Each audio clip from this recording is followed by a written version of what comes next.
Restless leg syndrome, characterized by an uncontrollable urge to move your legs or your limbs. So it doesn't just occur in your legs. And I've heard it described as having mercury pouring down your legs or chili sauce pooling in them. And the only way to get rid of that sensation is to physically move them.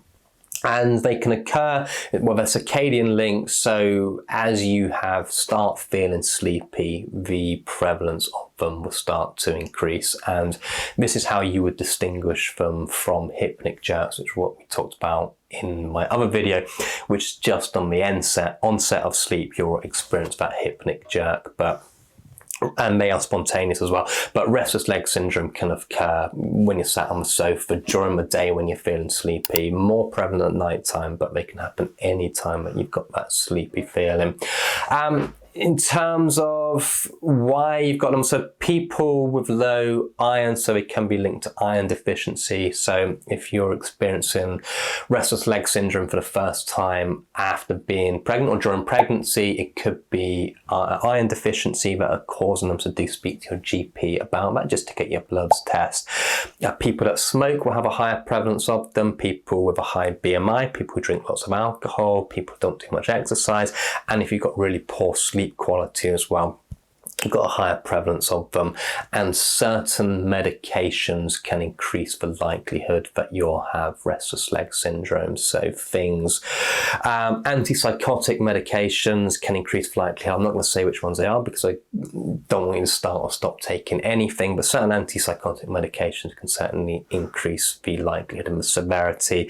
Certain antidepressants can as well. In fact, there's a antidepressant which is used off book in the UK quite a lot as a sleeping tablet, which will give you a 3 times higher likelihood of developing restless leg syndrome.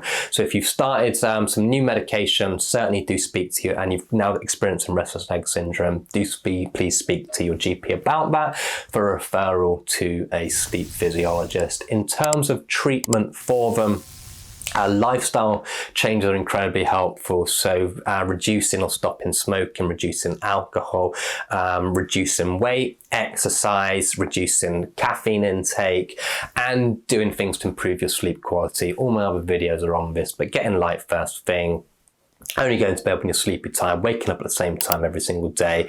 If you've got insomnia, reducing the amount of time that you spend in bed if you've gradually started to increase that, and dealing with the anxiety, the stress, the worry around sleep.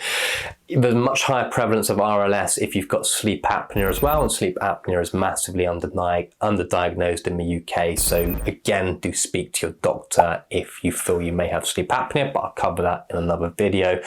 So these are the lifestyle changes. There are some medications that you can take to improve it as well, but again, this isn't my place to say them. So please do speak to your doctor, get a referral to a sleep physiologist, get a diagnosis, because it can most certainly be fixed and you do not want to live with it. All right, thanks very much. Bye-bye.